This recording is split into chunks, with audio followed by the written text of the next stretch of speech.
Hello, friends and lovers. Today we are going to be going through all of the queer books that I have checked out from Libby in the month of June. So as we know, the month of June is Pride Month, and I like to do my part by doing some queer reading during that time. So I have 10 books checked out on Libby. Can I get through them all before they get returned to Libby? We shall see. But these are what I currently have checked out. So hopefully I can get through them all. I have a mix of contemporary romance, fantasy, and then horror. The first book I actually already read, but I wanted to talk about it so bad, and I just finished it. And that is Yvonne and Chris Plan a Wedding by Chensia Higgins. This was so good. I gave it a 4.5. It was so close to being the perfect book for me. I just wish it was a little longer. And I feel like I rarely would say that about a romance book, that it needs to be longer, but I just felt like we needed a little bit more, and it would have been like a perfect all-time favorite book for me. So this is a reality TV set sapphic romance where these two women become contestants on a show where they set you up with a stranger, so they get set up and they have to convince their families that they're getting married. And they have to see if their families will believe them, even though they've never met this person before. And it's all secretly being filmed. And then at the wedding, you either decide to get $100,000 or you go through with the wedding. So this was just so much fun. I really like a reality TV romance setup. And this one was particularly just enjoyable. These characters just had such effortless chemistry, and it didn't even feel like it was just lust. It definitely felt like these two were soulmates, and I felt that in my bones. And so next we have The Friendship Study by Ruby Barrett. This is about Jesse, a bisexual ex-firefighter who was in a car crash and got a career-ending injury. If that's not enough, he's also dealing with his grandfather who has Alzheimer's, is deteriorating. Jesse also recently ghosted our heroine in this, Lulu. He ghosted after a blind date where things got hot and heavy. So, that he's out here being a winner, but he obviously has a lot going on. And Lulu, our heroine, has just moved back to town where her father has gotten her a job. These two are thrown together because they both become part of a psychological study that's called the Friendship Study. And of course, the rule in this is that you're not allowed to be romantic with your partner, and I'm going to assume some things ensue, and they do not follow those rules. This sounds like it has an angsty setup, a little emotional. Perfect. Next up, we have the only young adult I have on here. This Is Why They Hate Us by Erin Acevides, I think. And this is about Enrique, who is a proud bisexual guy in high school, and he is using this summer to try to get over his crush. But of course, he finds out that getting under new people does not resolve his issues. Who could have told him that? Anyone over the age of 18. But I do try to read some young adult during Pride Month, just because I know I would have really appreciated to have more queer representation when I was younger. So I want to make these books successful. So I want to read them and review them. So I'm very much looking forward to this one.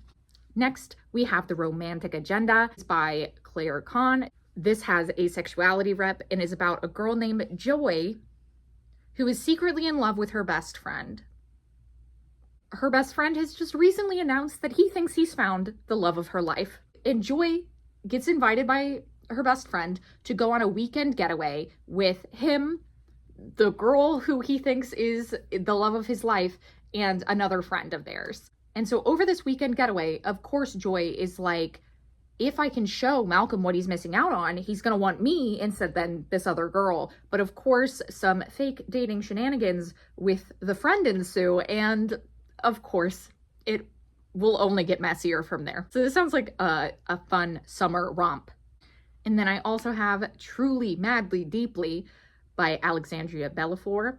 This is a romance between a romance novelist and a divorce lawyer. So Truly and Colin, both team up to co-host a podcast giving dating advice. The only problem is that Truly is very much into love and Colin is very not. And so they end up butting heads, and I love a podcast setup. I love it. So I'm excited. And then I have Late Bloomer by Maisie Eddings. And this is about Opal, who has won the lottery, but it is ruining her life. People keep asking her for money. And so she's like, I'm just going to like F off somewhere. And so she ends up buying a failing flower farm. And she goes to be on that farm to be isolated, except the girl who was supposed to inherit the flower farm thinks that she's like the rightful owner of the flower farm and refuses to leave. And so they end up coming to a deal so that they can both be on the property. Of course, shenanigans ensue from there. On to the fantasy books that I have on my TBR. I have The Honey Witch by Sydney J. Shields. This is a cozy sapphic fantasy about Marigold, who is a young witch whose grandmother is training her to become the Honey Witch. But this position comes with a curse that you cannot find true love. But of course, that is only until she meets a grumpy skeptic who doesn't believe in magic. And it just turns it all around now, doesn't it? So I'm hoping to absolutely adore this one. I got a special edition of it, so I better like this. Our next one is a young adult fantasy, and this is In the Ravenous Dark by A.M. Strickland. This is about a pansexual blood mage who reluctantly teams up with an undead spirit to start a rebellion among the living and the dead. So, a small feat to try to, jump in on. This ends up being polyamorous.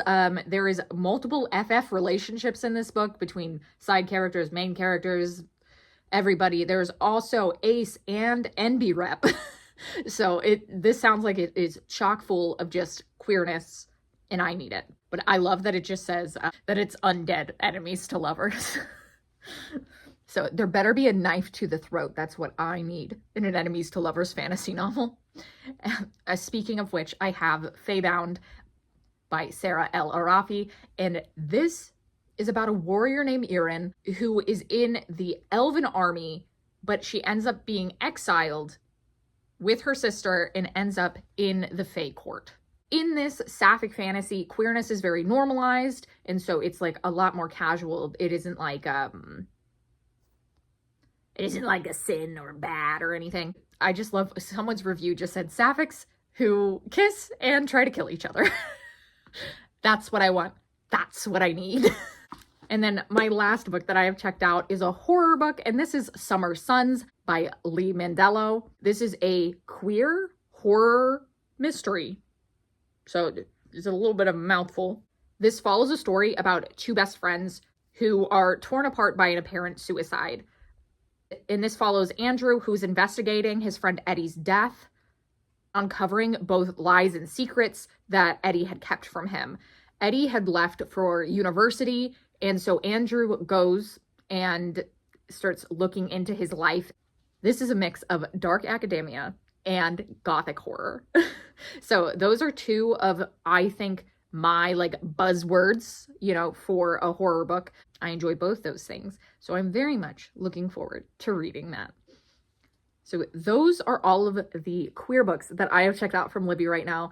If you want any of these to end up on a vlog of mine, let me know ASAP, because I'm going to be filming a vlog in the next few days. And so if you really want a review of one of these books, just let me know and I will try to fit it in there.